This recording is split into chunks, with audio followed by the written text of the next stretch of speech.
Yesterday was Rob Lowe, and long day, 14-hour day. Started at 8:15. We got a COVID test right off the bat. And the people that were around Rob, like me, Group A, we all got a COVID test. Group B, which was further away from Rob, did not have a COVID test. So it was a 15-minute result. So we arrived. We were told to stay in our cars, and then the person would come up and bring us over to the motorhome where we would stand on the step, and then they swabbed us. They asked our name, then they swabbed us, and then we're told to go back to our cars and wait for 15 minutes until we get the clearance that we passed the test. So I did that, went back to my car. I started kind of getting ready actually for the outside of my car, but I was off by myself. And the production manager comes up and I'm like, okay, I have not passed the test yet. I'm just waiting for those results, but I'm waiting. Once I do, then I'll be back in with everybody. He goes, okay, sounds good. He just wanted to make sure that I wasn't walking around not being tested, right? So they were there to kind of make the rules, make sure everybody's following the rules. Although there's still little things that you notice because, you're just watching. Like one of the things, we're shooting in the Sophie Center, which is this massive, beautiful arena. And the bathrooms didn't have any soap in them. Ridiculous. No soap. So there were these little soap stations that were, or little, hand cleansing stations that were all over the place in the Sophie Center. So we're supposed to go use those. So we did. And then even for lunch, there was no soap. There was no hand washing station. And again, they just sprayed our hands. I was like, well, this is less than ideal, but that's what production offered. So that's the way that it was all day. Everybody just had their hands sprayed all day long. Everybody wore masks. Anyway, so got the clearance, and then since we're shooting in the Sophie Center, there were very strict guidelines for how we were supposed to go in there and set up, because we were the first ones shooting in there. And the Sophie, am I saying it right? I don't even know. SoFi. I know Sophie's not right. I think it's SoFi. Those people work for the sports arena, and so they have to guide you, and you're always supposed to have somebody with you. And they're like, always have somebody with you, otherwise you're going to get kicked out, and we're going to stop the shoot. So right off the bat, we head into the SoFi Center, and right away we get lost, and already we're not. We're not with somebody and trying to find our way where we're supposed to be. So immediately the rules are broken. However, of course, they found us and everything was okay and stuff. But this just happens, the best laid plans, things still get screwed up. So we're shooting a bunch of shots without Rob, and then Rob comes, and then everybody gets real hyper because now we only have a certain amount of time with Rob. And so we start shooting our stuff, and they picked somebody that was actually, this person I guess was just cast, not an actor. It was interesting because she was acting right along, she was supposed to be like a fan, and so it was her and Rob. You'll see that it's for the SoFi Center, this commercial. And she was not an actor, so they were both going, like, hey, like a fan, like the fan whoop, But since she's not an actor, she had no voice training, and she couldn't do it. And since she wasn't an actor, she wasn't projecting her voice, so we could barely hear her. And that was another problem. And he was fine, because it was super noisy there. But she did a good job. She was fine. She was, she was kind of shy, and that wasn't the best for camera. You just really just want to be a personality, and she was being kind of shy. But I think that they got what they wanted. And we were just all over that place. So it went fine. And then we were at 8:15. We were at his 8 hours, and we went actually 10 over his 8 hours, Rob's 8 hours, and he's kind of like, he was great all day long. He was just like super nice and just like whatever anybody needed, and he was really good acting. And then he's like, hey, I think I'm over my time. And then they had the little meeting because we didn't have everything shot. And when we tried to get as much shot as we could, and they were just trying to rush through and get it. And they're like, okay, all right, I think that we have to let him go. And then everybody said, okay, Rob Lowe, and everybody clapped. Let's hear it for Rob. And then Rob got his pictures taken with some people, and then he left. But yeah, he was great. And the funny thing is, like, people like Rob Lowe, my husband's worked with him, Joe's worked with him, many people have worked with him, and he's consistently nice, consistently good, you know? It's a good reputation. So you'll find people that are nice. Everybody talks about them. They're always have an assessment. They're always like, oh, that guy, and then they're going to say something. You always want it to be something nice. So I want to tell you about one of Joe's clients. Is a big director. Tool of North America is the company. And the director is Eric Joyner. And Tool was the production company that the guy in Austin got COVID and died, the second AD. Okay, I don't know if you heard it was in national news. There was a second AD on a State Farm shoot that they're shooting in Austin, Texas. And he got COVID. He was there on set with his son, and he was a second AD, and he got COVID. We don't know if it was on set, but he got COVID and he died.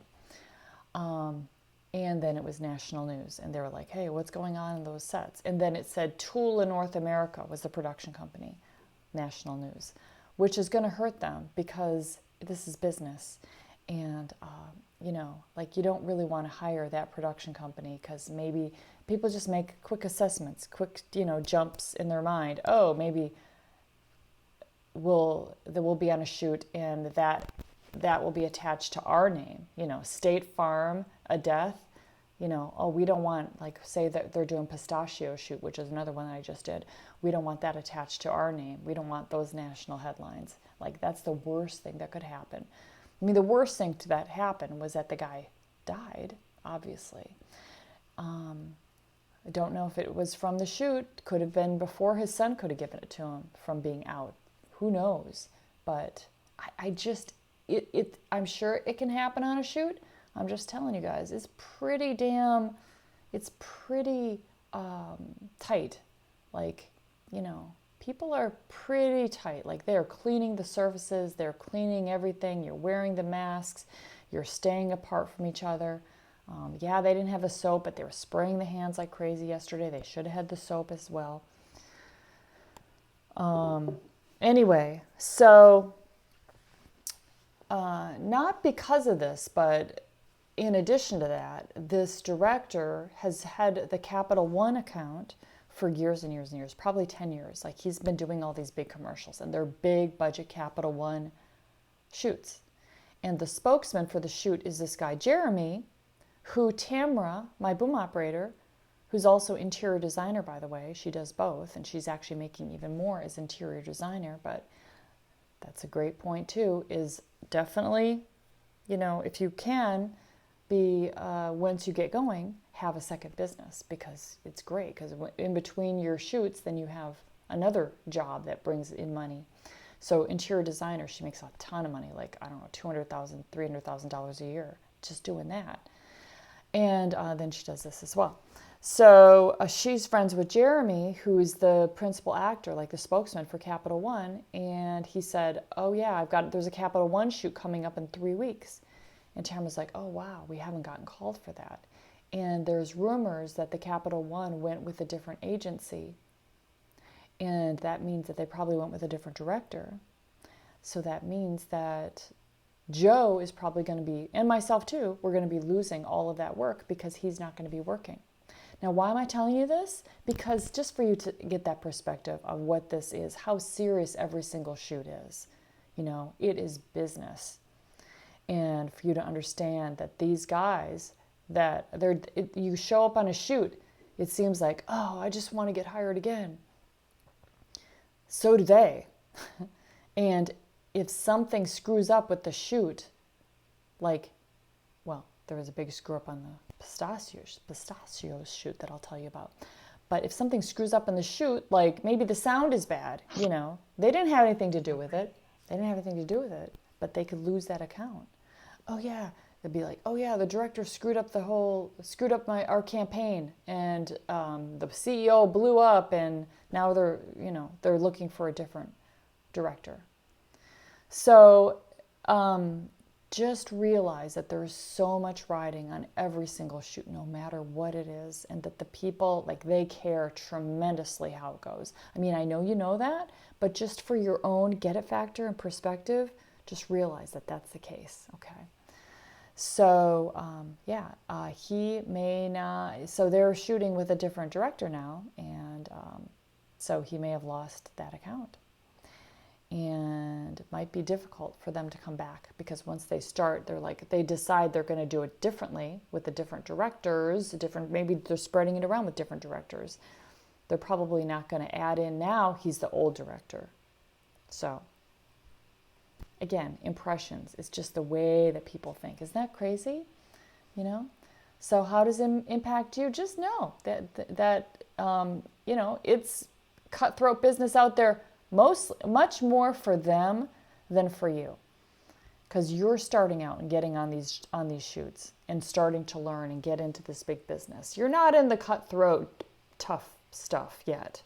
That comes later, and a lot of the cutthroat part of it is super quiet. Like nobody, you got to read between the lines and really pay attention in order to even see it. But it's there. On this pistachio shoot, this is the 4-day shoot that I finished last week. After lunch, everything is going great. It was day 4. We're shooting on the stage, nice stage day, which is nice because we were running all over the Coliseum the last 3 days, and so people were tired. So now we're on stage and everything is like calm and normal, just like how we like it, And then we go to lunch, come back from lunch. There's like a big commotion. One of the camera cards got corrupted and we got to reshoot some stuff. And then, so they're trying to figure out, and so the directors, there was 2 directors on this. Peter Martin is their name. Peter and Martin, they're so sweet. Martin's from Australia. Peter's from, I don't know, out east. One's super short, the other one's super tall. They're just so sweet. Anyway, so they're just like discussing what they need to reshoot, what was lost, which scenes exactly. They're talking to script supervisor. Now, script supervisor needs to know what scenes were on that card, what went with that card. So if you were doing a lax job because the script supervisor, with every scene, they're asking camera, what camera card are we on now? She knew it all. She had it. So they knew exactly what they lost. And so then now we're setting up, and now we're getting behind on our schedule. And we've got, again, the celebrity talent, which was Tony Alvarez. He thought he was done. So now somebody had to go talk to Tony to see if he'd be willing to come back and shoot for another half an hour because we lost this corrupted card, which wasn't the case. It wasn't a corrupted card. That's what they say. That's what you'll hear on set. Oh, it's a corrupted card. Well, what happened was somebody made a mistake and erased it. So we reshot that stuff. Tony came back and we reshot it, and it was awesome. And they got what they needed, and we kind of sped through it, so that we could still finish the day on time. Interesting though, right? That's a major thing that happened. Yeah. So that was great. Let's see, what can I tell you about that shoot?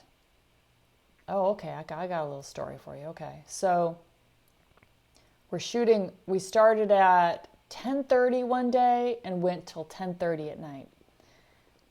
And that was at the Coliseum. So now we're shooting, it's like 10 o'clock. And this is a holy shit moment for me, so this is always good. You love the holy shit moments. I don't love them because they're holy shit, but you love to hear about it. You want to hear about me sweat. Want to hear me sweat? Okay, I sweated. Okay, so it's 10 o'clock and we're shooting, and is this guy on the ambulance wall? I mean, where you lay down in the ambulance. So it's the guy, the football player, in the stretcher. Yeah. with paramedics that are bringing him to the ambulance. So that's the shot. And we got him mic'd. And the mic is pretty good. And then we got the boom. And we're shooting this thing. And it's against green screen. And it's 10 o'clock at night. So everything's getting really wet because of the dew. Okay. And all of a sudden I hear like on the boom mic. Now I got the mics separated in my ears. One is boom, my right is the radio mic. So I got the other guy and I can hear that that's clear. So I'm calm in that way because I'm like, oh, I'm getting it. We're rolling, you know? And we're rolling for like 10 minutes, like a long time. One take. Keep rolling and rolling and rolling. So one thing you don't want to do is say, cut! You know, you can't say that. What you would do is you'd quietly go over to the first AD who runs a set and, hey, we have to cut. We have to cut. Anyway, I didn't do that because it was only the boom. But the boom was my good mic, but so was the other one. That one was good too. And it was like, so I'm like, oh, okay, can we solve this while we're rolling? So I'm like, change out the batteries. He came over, my boom op came over, I changed out the batteries, still was there, kept rolling. And I'm like, okay, so let's go to, and he's just like, what do we do? I'm like, well, now let's try plugging it, hardwiring it. This is all while we're rolling. So, because I don't want to stop, they don't want to stop, it's 10:30 at night, and every minute is like, they got to get this shot, right? And Donnie's like, yeah. So then we plug it into so what's being recorded is this brrr, brrr, and like I'm like trying to figure it out, and it's being recorded on one channel, left channel. So when they listen back to it, they're going to hear it. They're going to go, what the fuck is that? You know, because they're going to hear both together in the speakers. So I'm like, okay, I'm going to have to do some damage control. Anyway, but I'm still, in the moment, I'm just trying to solve this problem. I'm not thinking about like, oh, damage control. I'm just like, oh, I want to get this boom back out there. So we plug it, hardwire it in, same thing. I'm like, okay, it's the mic. And then I'm like, nothing we can do. That once the mic is down from dew, you know, which I've never had this happen. It's like, it's not going to dry out. I don't have another mic. My car is like, you know, too far away. And this is the last shot of the day, the martini. So that's it. So he's like, what do we do? I'm just like, there's nothing we can do. So this is our mic. So, you know, we finished it. It was great. Cut. That's a wrap. You know, I'm not sending that bad mic to the Comtex so they don't know. And that's one thing that I did was make sure that they're not hearing that. You know, so they don't freak out. And that was it. The next day. So then that night I'm like, okay, you got to talk to post. You got to talk to post.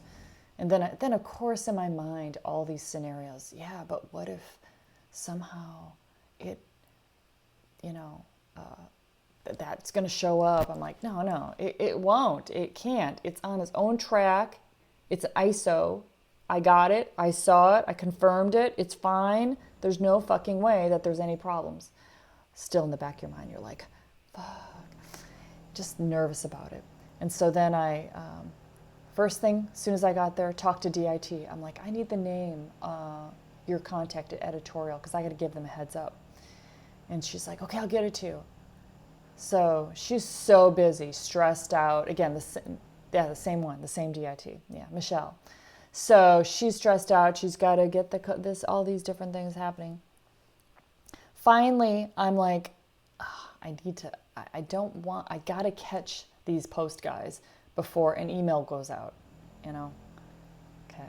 So finally, I just camped out at the back of her truck, and I'm like, yeah, I could have that email you can share with me. Okay, might as well just do it right now. So then she forwards the email to me. So she's like, at first she's like, I can't pull it up on my computer. And I'm like, well, what about your phone? She's like, oh yeah, my phone. Because when people get stressed, they're not even thinking straight. So you have to kind of help them think straight. So then she forwarded it to me. And then I already had the email all composed because I was doing that, waiting for her to give me this information.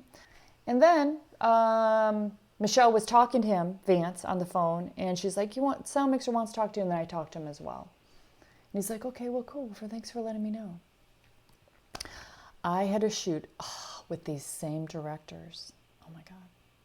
This was one of the worst days of my life. Kind of different situation. This is inside of a house, pouring rain, about 2 years ago. And we had this person that had this rope costume. Like they're tied up in ropes, like all tied up. Okay, rope. And so we're shooting 2 cameras, one wide, one tight. That's always tough because then you got to use a radio mic. You can't get the boom in there. And because you got to get the wide shot, you got to hold for the wide shot.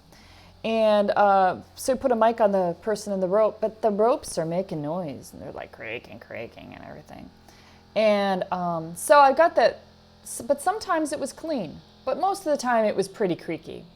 Well, I kept that on the right channel because I figured, well, you know, they got the left. It's total, the left is the boom. It's good. You know, it's more airy, but that's all we got. And you can't use the other one, so it's fine.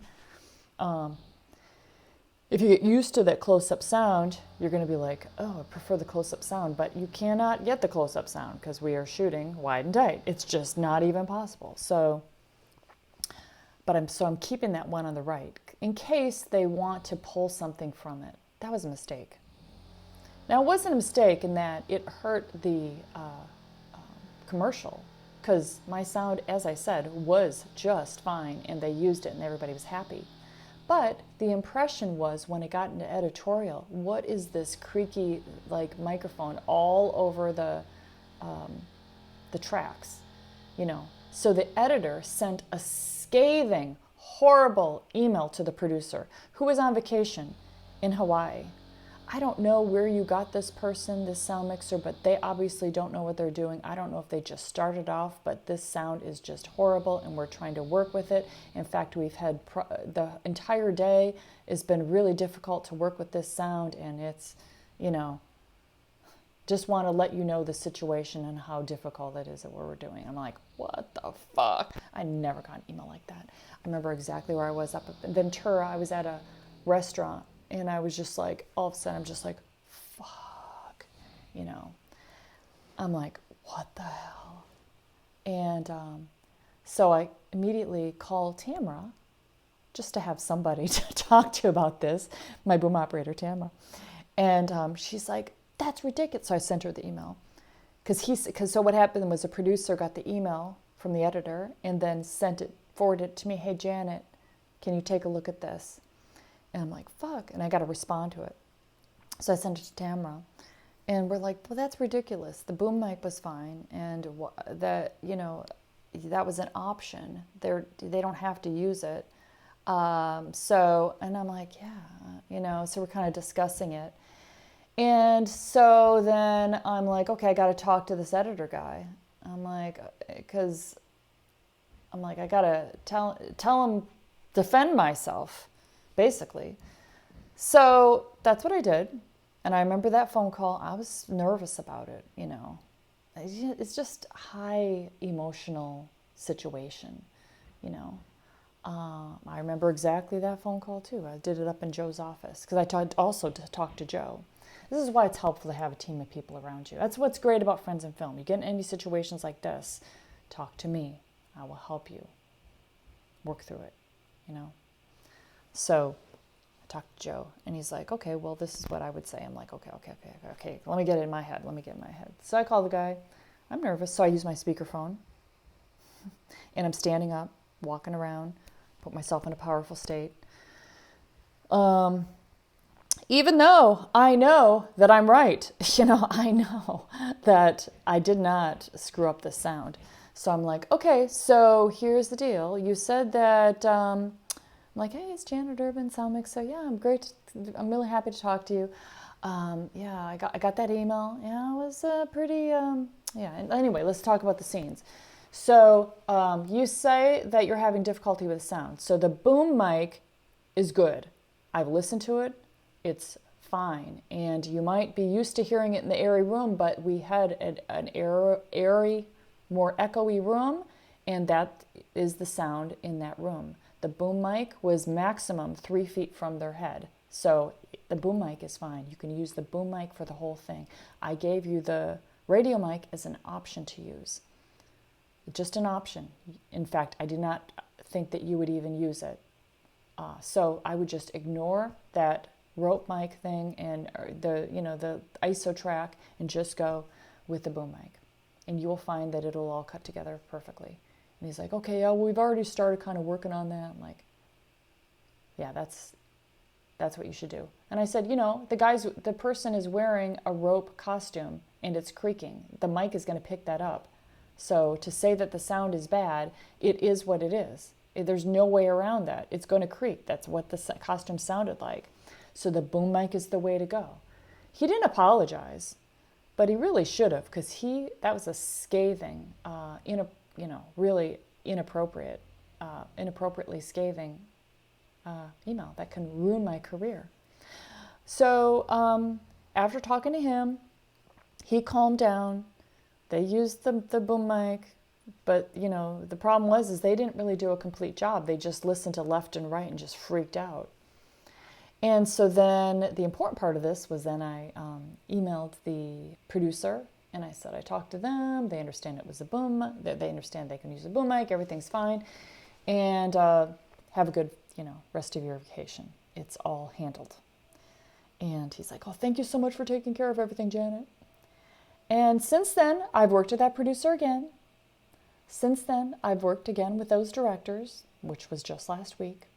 So I jumped back. I survived.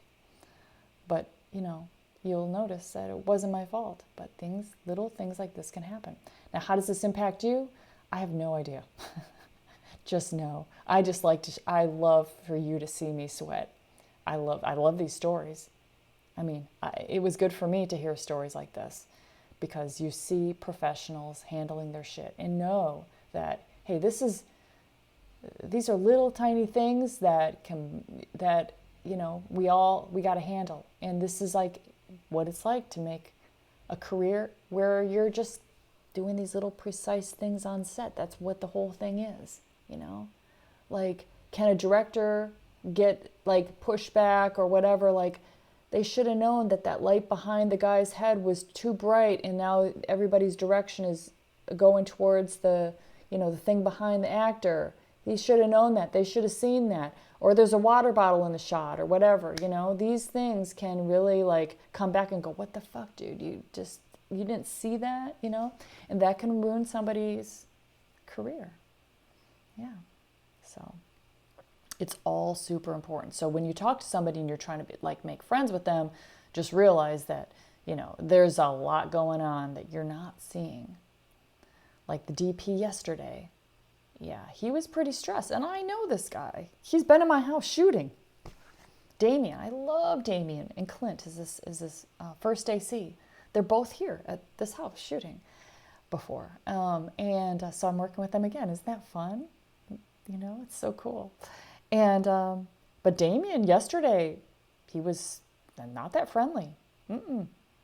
Until the end of the day. And then he was super friendly again, because the day was over and he was able to relax. But yeah, yesterday we did some shots without time code. I'm like, hey, I actually came up to him and said, hey, can we plug in our time? Can you plug in the locket box? That's what the time code thing is. And he refused. And I was like, okay, all right, fine. No big deal. It's not ideal, but they can deal with it. They can take the time code off the slate and sync it up that way. It's supposed to be attached. But I think because it was a lock-off shot and he didn't attach it, that he at that point didn't want to touch it. So didn't want to attach it then. That's fine. But yeah, you'll find people that you're interacting with, they can seem super stressed, but they are, because think about it. We are shooting with Rob Lowe all over the place. He's got no time to set up. The AD is pushing. The AD does not. People don't understand your jobs, like our jobs. They don't understand them, so they're just pushing to get it done. So you have to know what is the most important thing so that you're able to deliver that job. Because they don't know and they're just going to push. So you got to put your foot down when you, if you're not doing the basic things, because it'll come back to bite you later if you don't have the basic shit covered. That time code would bite me if it happened throughout the day. But of course, guess what? I make it a little note. I'm like, per DP, time code not attached, must use the slate. So I'm just like, hey, if it comes back to bite me, I'm like, check the note. That's called cover your ass, CYA, and we all do it.